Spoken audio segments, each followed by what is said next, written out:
As of late, I've been thinking more and more about the games that define my life and others' lives, and one of the games that slipped past me until recently was Geometry Dash.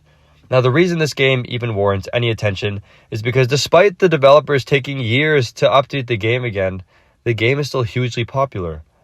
The top 100 demons list, which is the top 100 hardest levels in the game, is still growing, and it feels like there's a new hardest level every year or so, but I'm not completely sure on that timeline. I haven't been keeping up that well. But the point is, this game is alive and well, and I've just said before, if a game can stand the test of time on its own, without major updates all the time, then that is probably a good game, and we should see what the game does well, what it doesn't do well, and how to play it mindfully. So when we think of why Geometry Dash stays alive, we first have to understand what we mean by alive.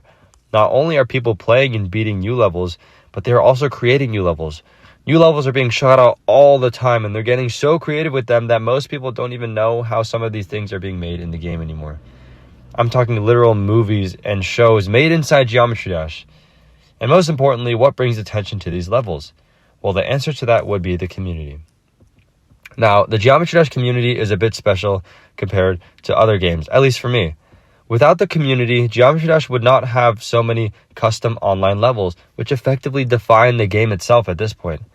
The default levels that come with the game are almost completely obsolete in the grand scheme of things. But with the community, Geometry Dash becomes alive. And when I was a kid, Geometry Dash was the first game that introduced me to the idea of a community that is distinct from the game but forever connected. I saw people post their level progress online, with people cheering for them as they try to beat the level. I see huge collaborations occurring, with well-known creators and players coming together to make a level.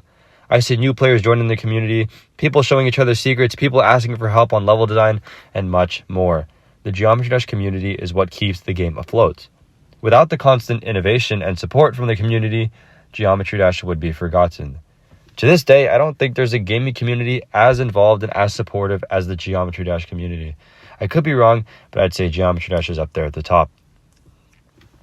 Another reason Geometry Dash stays afloat is because, well, it must be fun, or at the very least fulfilling. If the game was truly not fulfilling in the slightest, it would have terrible reviews and hardly anyone would play it anymore. But people do find it fulfilling, so what makes it that way?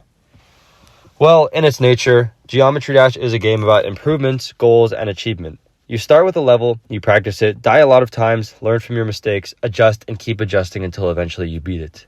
It's up to you how much to practice, how to practice, and how long to keep at it. But this cycle of improvement is reflecting playing an instrument. You make mistakes, you practice parts, and you fine-tune so that you can play the whole thing in a well-fashioned manner. Or think about a sport. You make mistakes, you have failures, you adjust your techniques, and then continue to set goals and improve.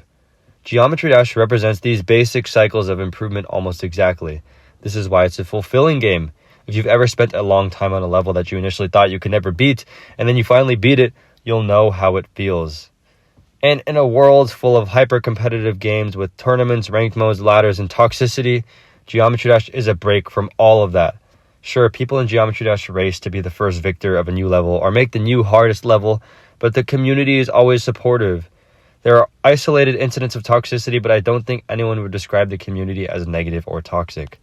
There's also leaderboards, but the leaderboard essentially only ranks based on how many levels you've completed, not how difficult those levels are, which means most players actually ignore the leaderboard entirely. And if you know anything about online competitive games, then you'll think Geometry Dash sounds like a paradise. There's a super supportive community, there's no toxic competition, and it's no wonder that time and time again I find myself returning to the game. In my view, it is such a positive experience, and it is hard to play it in a not mindful way. To be honest, the only way to do that would be if you just played excessively and all the time, and that's really about it. You know, I may get annoyed sometimes if a level is poorly made and I keep failing to the same part, but that anger really is short-lived and that has little effect on my enjoyment of the game. And it mostly reflects either my skill level or the skill level of the creator. There's not another player to get mad at. There's no toxicity. There's none of that. And lastly, what makes many games good and fun is the design of the game. Geometry Dash is quite simple, but it has huge room for creativity and innovation. All you do, to put it simply, is click. You can hit orbs that do things, go through portals, or just jump normally. But combine all the possible options of gameplay and you have unlimited potential.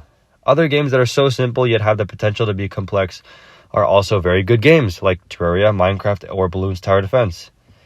These are what make Geometry Dash a great and mindful game. I don't think any game has as supportive a community as Geometry Dash, and few games today share Geometry Dash's low level of toxicity. Not to mention the game is simple and well designed, and only $5 on Steam, and maybe $4 on the App Store, I'm not sure. And yet that few dollars could last you a lifetime. So I would say give it a try. And as always, stay mindful, and I'll see you all in the next episode.